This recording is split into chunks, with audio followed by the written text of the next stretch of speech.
Good morning friends আমি চলে এসেছি মনীষ কিচেনে নতুন একটি রেসিপি নিয়ে। আজকে করছি পনির। খুবই বাজে অবস্থা ছিল বৃষ্টির জন্য, মোটামুটি কাটিয়ে উঠেছি দুদিন ধরে। ভালো রোদ ওঠাতে খুব সুন্দর সময়টা কাটিয়ে উঠলাম।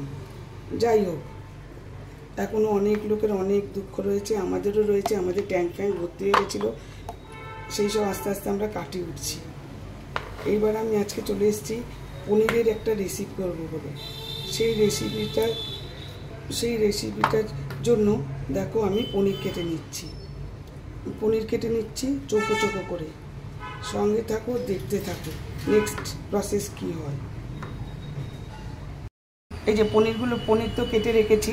এবার পনিরের সঙ্গে সঙ্গে আমি ক্যাপসিকামও কেটে রাখলাম, ডুমো ডুমো করে ক্যাপসিকাম কেটে রেখেছি, এই যে ডুমো ডুমো করে। এবার নেক্সট প্রসেস, এই যে তার জন্য ইয়েতে মিক্সির বাটিতে তিল দিয়ে দিলাম। আর আদা দিতে হয়, কিন্তু আমাদের আদা বাটা থাকে। আর এই যে এতগুলো লঙ্কা দিয়ে দিলাম, লাল লঙ্কাগুলো দিয়ে দিয়েছি একটু ঝাল হবে বলে।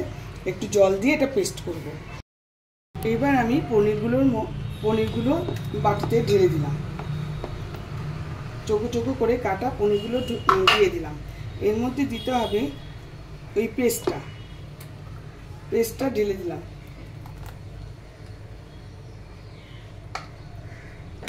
তারপর দিতে হবে এই টক দই, ফেটানোর টক দই, জল ঝরানোর টক দইটা দিয়ে দিলাম।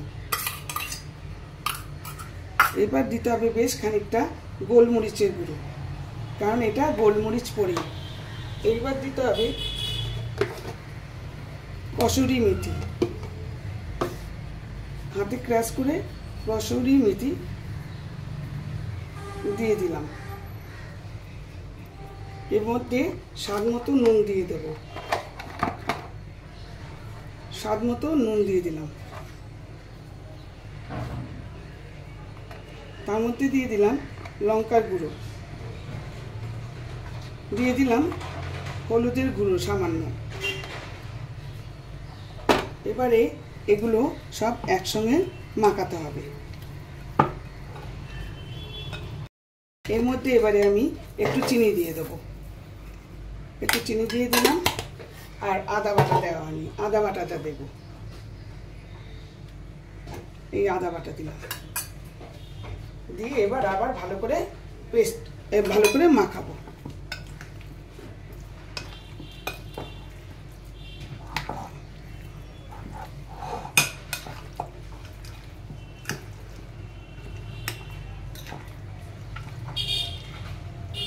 মাখিয়ে এখন রেখে দেবো। জ্বালিয়ে নিয়েছি, আর এর মধ্যে আমি সাদা তেল দিয়ে দিয়েছি। তোমরা ইচ্ছে করলে ঘি দিতে পারো, আমি আর ঘি দেবো না। স্বাস্থ্যের কারণে অত ঘিটি না, ডেইলিকার রান্না তো, আমি তাই জন্য শুধু সাদা তেল দিচ্ছি। আর আমি যে তিল বাটা দিয়েছি তার বদলে তোমরা ইয়ে দিয়ে দিতে পারো, কাজু বাদাম দিতে পারো। আমি তিল দিয়েছি, তোমরা ইচ্ছে করলে কাজু বাদাম দিতে পারো। এই যে গোলমরিচ ইয়ে দিলাম, গরম মশলা দিয়ে দিলাম, যেরকম এলাচ, এই সব জিনিস, এলাচ, দারচিনি আর লবঙ্গ। আর দেবো শুকনো লঙ্কা একটা দেবো, আর তেজপাতা দেবো, দুটো তেজপাতা দেবো। তেজপাতাটা ছিঁড়ে দিলাম। আর গোলমরিচ দেবো, গোলমরিচটা আনছি। এটা একটু গরম হোক, তারপর গোলমরিচটা দেবো, নাহলে ভীষণ ছিটকাবে। এই যে গোটা গোলমরিচ দিলাম।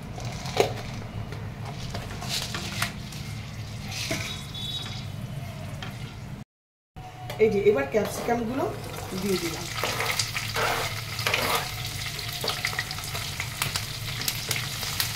ক্যাপসিকামগুলো ভাজা, পনিরগুলো ভাজা হয়ে গেছে। এইবার আমি এই মাখানো পনিরটা দিয়ে দিচ্ছি।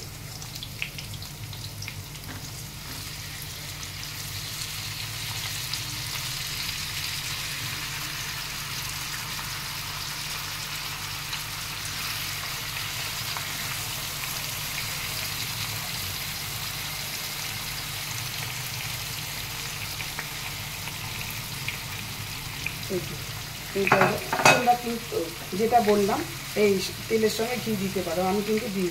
ঘি দিলে মানে আরও সুন্দর গন্ধ বেরোবে, একটা সুন্দর আর একটু টেস্ট, এটাতেও কিছু খারাপ হবে না, হয়তো গন্ধটা একটু সুন্দর বেরোবে, ঘিয়ের গন্ধটা আসবে। এটা একটু সাঁতলাবো এখন। সাঁতলাতেই তেল বেরিয়ে গেছে আর কি সুন্দর কালার এসছে। তোমরা ক্যামেরায় কতটা দেখতে পাচ্ছ আমি জানি না, খুব সুন্দর রঙ এসছে, এত সুন্দর হয়েছে রঙটা, খুব ভালো রঙও এসছে। এবারে আমি একটু গরম জল দিয়ে দেবো, মিক্সি ধোয়ার জলটা, গরম জলটা দিয়ে দিলাম।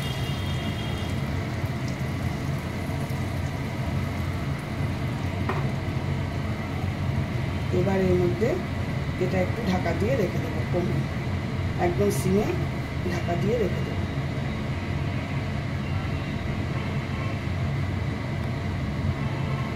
এখনই এত সুন্দর রঙ এসছে না, এবার ঢাকা দিয়ে রেখে দেবো। একদম কমিয়ে দিলাম গ্যাস। এই যে বন্ধুরা দেখো, আমি ঢাকনাটা খুললাম, এই যে আমার গোলমরিচ পনির একদম ডান। এটা নাম গোলমরিচ পনির। দেখো সুন্দর তেল ভেসে উঠেছে।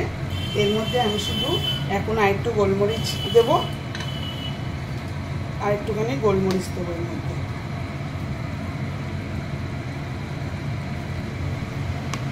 সেগুলো আদাটা বেশ কম দিয়েছি, ঝালও কম দিয়েছি, কারণ গোলমরিচের ঝাল উঠবে। আর এই যে গরম মশলার গুঁড়ো দিয়ে দিই। তোমরা ইচ্ছে করলে ধনেপাতা দিতে পারো, কিন্তু একটা কথা, ধনেপাতা আর কসুরি মেথি সব গন্ধ একাকার হয়ে যাবে, এই জন্য ধনেপাতা আমি দেব না।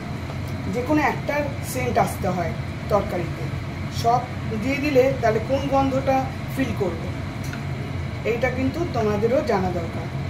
সব দিলেই হলো না, ধনেপাতা দাও কিংবা কসুরি মেথি। আমি যেহেতু কসুরি মেথি দিয়েছি, ধনেপাতা দেবো না। একটু স্ট্যান্ডিং টাইমে 5 মিনিটস রেখে দেবো।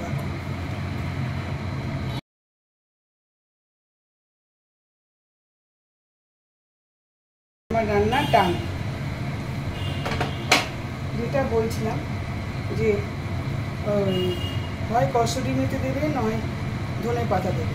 এটা হয়তো তোমরা সবাই জানো, ভেবো না যে আমি নিজে বলছি, সবাই জানো, তাও আমি একবার করে মনে করিয়ে দিলাম। যে কোনো একটার সেন্ট আসতে হয় কসুরি মেথি নয় ধনেপাতা। অনেকেই দেখছি আজকাল এরকম দিচ্ছে, কসুরি মেথি, ধনেপাতা, পুদিনা পাতাও দিয়ে দিচ্ছে।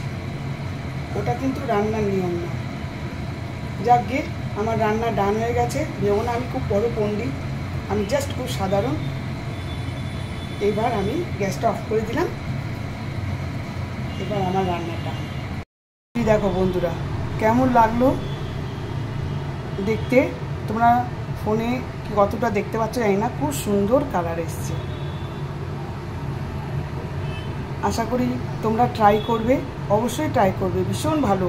আর পুজোর সময়, নিরামিষের দিনে, অষ্টমীর দিন খুবই ভালো লাগবে, পেঁয়াজ রসুন ছাড়া খুব ভালো লাগবে। ট্রাই করো, নিশ্চয়ই ট্রাই করবে। Thank you for watching. আশা করি ভালোই লাগলো। নেক্সট আসছি আরেকটি ব্লগ নিয়ে।